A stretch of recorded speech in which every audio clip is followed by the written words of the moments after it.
Listen, can you feel that? The story I'm about to unfold isn't one of fiction. It's a documented descent into a darkness that clung to a family like their own skin. Tonight, we journey back to a quiet street in Pennsylvania, where the American dream of Janet and Jack Smurra twisted into a waking nightmare. We will walk through the rooms where unseen hands left their marks, hear the whispers that slithered from the walls, and witness the terrifying violation of a family's love and a man's very soul. Before we cross that threshold, reach into the shadows on your screen and summon the subscription notification. Strike the bell so its chime might ward off what lurks in silence, ensuring you never have to face the darkness alone. Now, let the doors creak open. The story begins. The year was 1986. The August air in West Pittston, Pennsylvania was thick and heavy, the kind that promised a thunderstorm that never quite broke. On Chase Street, life was supposed to be simple. It was a street of duplexes, tidy lawns, and the quiet hum of working-class America. For Jack and Janet Smurl, their half of the house was their fortress, a place painstakingly built into a home for themselves and their 4 daughters. Jack, a steady man with a quiet strength, and Janet, the vibrant heart of the family, had poured everything they had into this life. It was, by all accounts, perfect. But perfection is a fragile thing. It began subtly, as these things so often do. A dark, ugly stain appeared on the new living room carpet. Janet scrubbed it until her knuckles were raw, only for it to reappear days later, a ghostly shadow of its former self. Jack blamed the old pipes under the floorboards. Then the television began to turn itself on and off, switching channels to blaring static in the dead of night. Faulty wiring, Jack reasoned, his voice a comforting balm of logic against Janet's rising unease. Tools would vanish from his workbench in the basement, only to reappear in the most unlikely of places. It was annoying, baffling, but explainable. There was always an explanation. But the explanations began to wear thin, like a thread stretched to its breaking point. The first chill that had no earthly source slithered down Janet's spine one Tuesday afternoon. She was in the kitchen, humming along to the radio as she prepared dinner. Her eldest daughter, Dawn, was upstairs doing homework.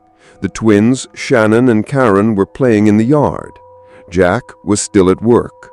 She was alone. A sudden, sharp drop in temperature made the hairs on her arms stand on end.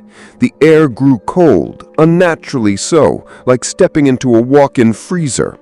She turned, expecting to see a window left open, but they were all sealed tight against the summer humidity. Then she smelt it, a foul, cloying odor that was somehow both sweet and rotten, like flowers decaying in stagnant water.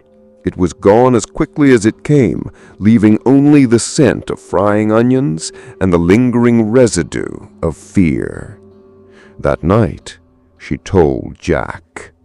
He held her, his big warm hands a stark contrast to the memory of that invasive cold. He said, "It's an old house, honey. Drafts, maybe a dead mouse in the walls." But Janet knew. Deep in the marrow of her bones, she knew this was no mouse. The phenomena began to coalesce, graduating from subtle annoyances to direct, malevolent acts. One evening, the family was gathered in the living room watching a movie. A heavy ceiling fan, one Jack himself had installed and checked a dozen times, suddenly wrenched itself from its moorings and crashed to the floor, missing the twins by inches. It hadn't just fallen. The thick metal bolts that held it were bent sideways, as if twisted by an impossible brute force. Fear, cold and sharp, was now a permanent resident in the Smurl home. The daughters began to see things, a dark, hazy figure standing in the hallway, a woman in white who would vanish when they called out.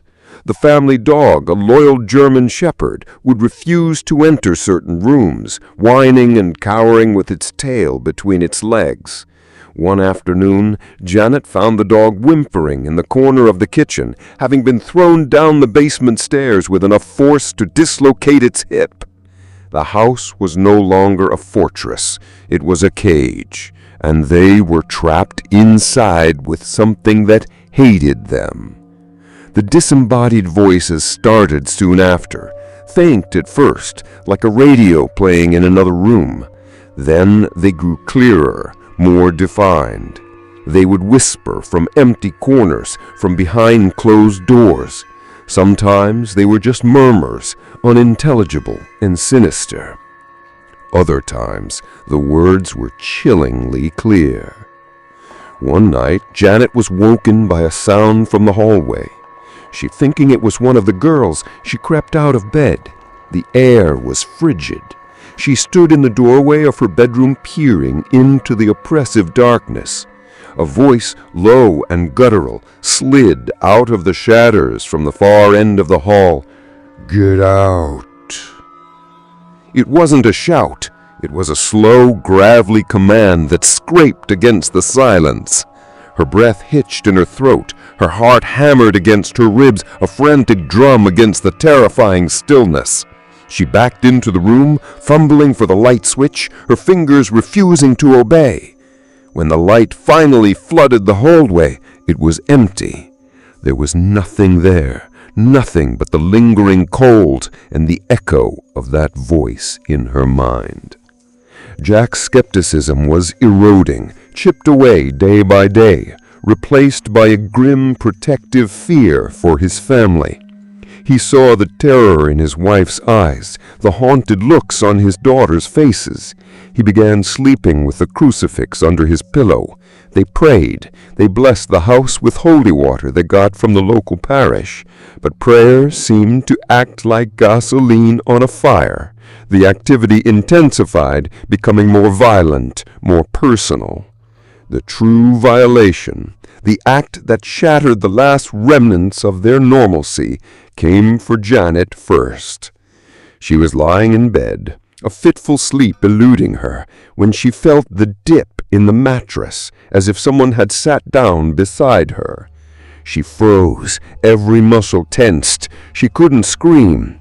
A paralyzing weight pressed down on her, and the cold, leathery hand touched her skin.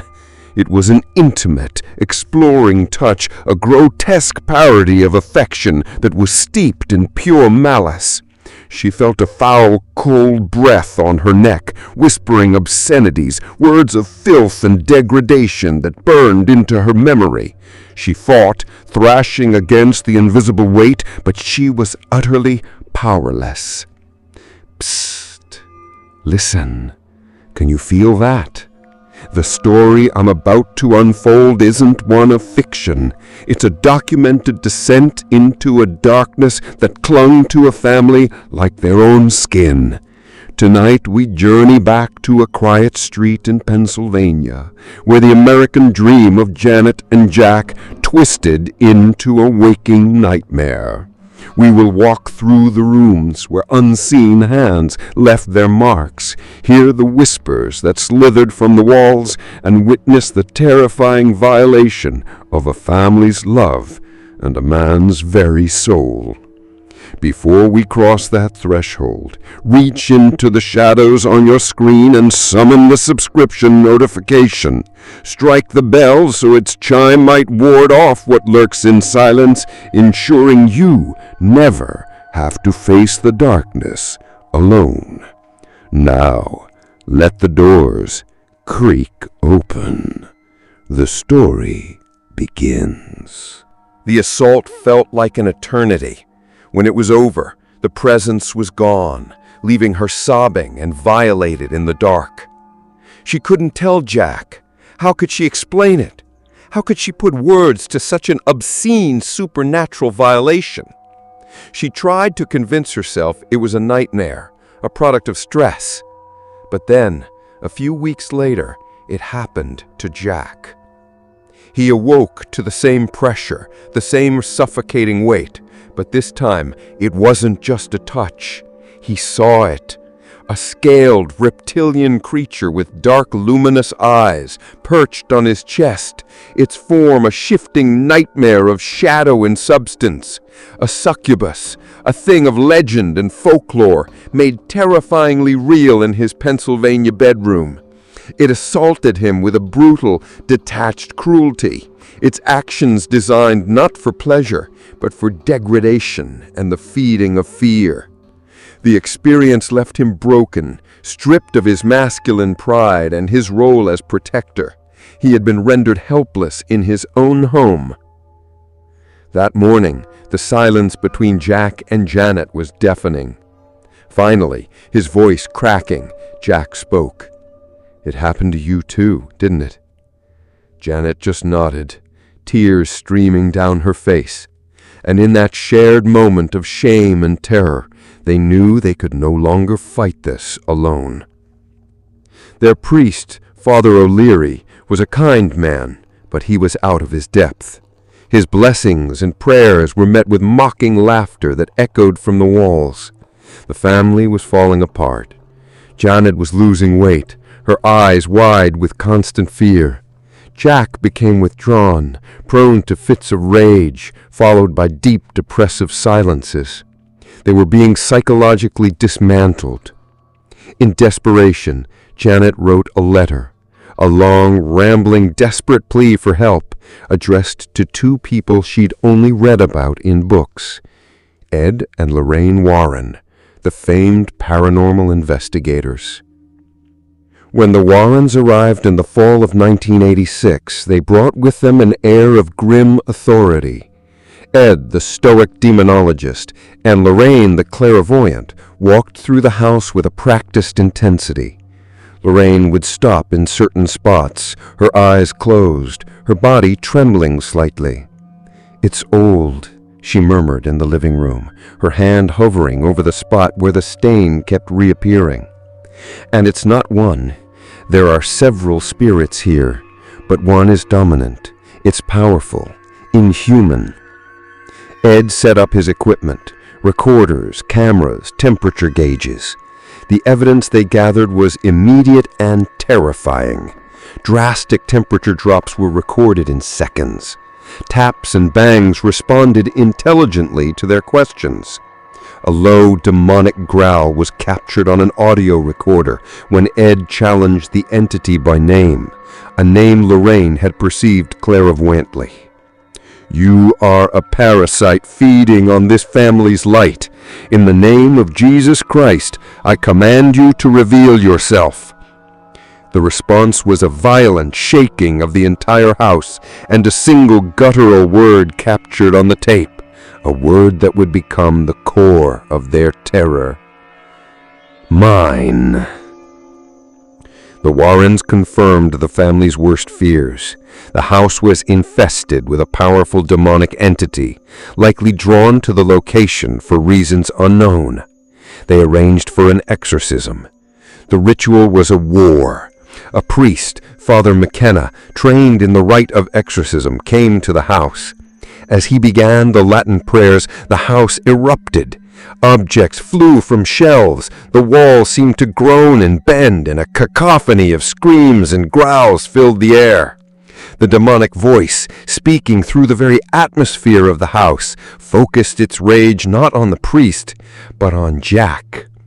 "He is the door," it roared, the sound seeming to come from everywhere at once. "He is mine, always been mine." The priest faltered, his face pale. Lorraine Warren's eyes shot open, wide with a horrifying revelation. She wasn't just sensing the entity in the house, she was seeing its anchor. It wasn't the land, it wasn't the duplex. She saw a long, dark, shimmering cord of energy, not attached to the house, but to Jack himself. It snaked back through time, back to his youth. She saw a moment, a fleeting image of a teenage Jack, alone and afraid after a traumatic event, a boating accident that had nearly claimed his life. In that moment of profound fear and desperation, he had unknowingly sent out a call into the darkness, and something had answered. It wasn't a demon that had found the house on Chase Street. It was an ancient parasitic consciousness that had found a boy decades ago. It had attached itself to him, a silent passenger, feeding on his small anxieties, his fleeting angers, his private griefs. It had been with him through his courtship with Janet, through the birth of his children. It had been dormant, gathering strength from the ambient emotional energy of his life. The duplex, with the concentrated energy of a loving, vibrant family, had finally given it enough power to physically manifest, to reach out from its host and touch the world around him. The entity wasn't haunting the house. The house was simply the stage. Jack was the haunting. The realization crashed down on Janet with the force of a physical blow. The cold spots, the smells, the voices, they were all strongest when Jack was near.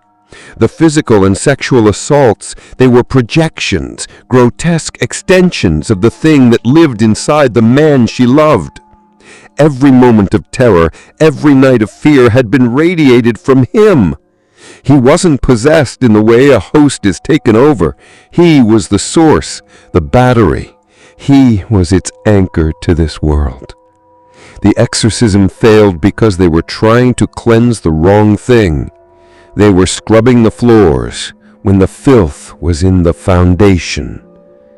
After the priest and the Warrens left, a heavy, dead silence fell over the home.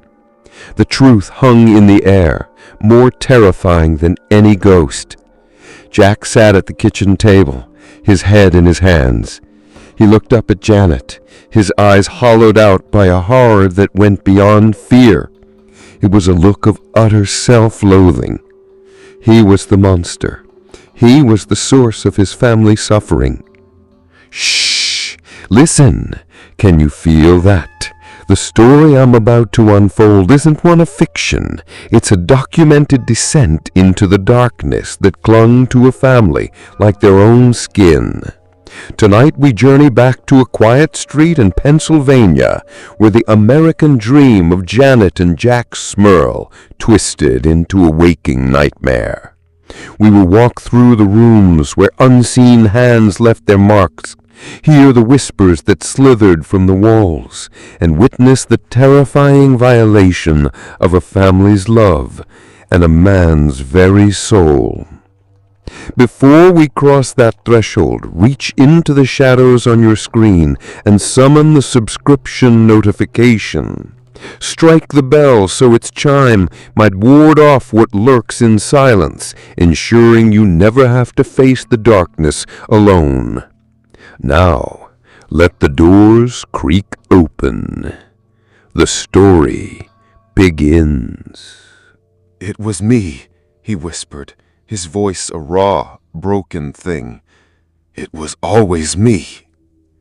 Janet wanted to deny it, to scream that it wasn't his fault, but she couldn't. She saw the dark cord Lorraine had described, not with her eyes, but with her heart. She could feel it now, a cold, empty space around her husband that she had always mistaken for his quiet nature. That night, Jack didn't come to bed. Janet found him standing by the front door, fully dressed. He looked at her, and for the first time in weeks, his eyes were clear. The haunted, fearful look was gone, replaced by a terrible, tragic calm. "I have to go," he said simply. "Jack, no," she pleaded, grabbing his arm. "We can fight it. We can find another way." He gently removed her hand. "There is no other way, Janet. It wants me. It won't hurt you and the girls anymore if I'm not here. It can't." He leaned in and kissed her on the forehead. It was a cold kiss. "I love you," he whispered. And then he opened the door and walked out into the August night. Janet screamed his name, running out onto the porch. She watched his silhouette disappear down the dark, silent street. She stood there until the sun began to rise, but he never came back. From that moment on, the house on Chase Street fell silent. The stains did not return. The voices were gone. The cold spots vanished. The presence had left. It had gotten what it always wanted. It hadn't wanted to drive out the family. It had wanted to isolate its host, to have Jack Smurl all to itself. The house was quiet, clean, and empty. A perfect tomb for a life that used to be. The haunting was over, but the horror had just begun. The silence left behind is often more terrifying than the noise it replaces. Jack was never officially seen again. Now I leave you with the quiet chill of these questions to ponder in the darkness. What if the true source of evil isn't an external force, but a dormant seed planted within someone you love? Could you look at the person you built a life with and see both the victim and the monster all at once? And the most unsettling question of all, think back to your own moments of childhood fear, of desperate wishes made in the dark. Are you absolutely certain you were alone when you made them? Let me know your thoughts in the comments below. I'll be watching. Shh. Listen. Can you feel that? The story I'm about to unfold isn't one of fiction. It's a documented descent into a darkness that clung to a family like their own skin. Tonight we journey back to a quiet street in Pennsylvania where the American dream of Janet and Jack Smurl twisted into a waking nightmare. We will walk through the rooms where unseen hands left their marks, hear the whispers that slithered from the walls, and witness the terrifying violation of a family's love and a man's very soul. Before we cross that threshold, reach into the shadows on your screen and summon the subscription notification. Strike the bell so its chime might ward off what lurks in silence, ensuring you never have to face the darkness alone. Now, let the doors creak open. The story begins.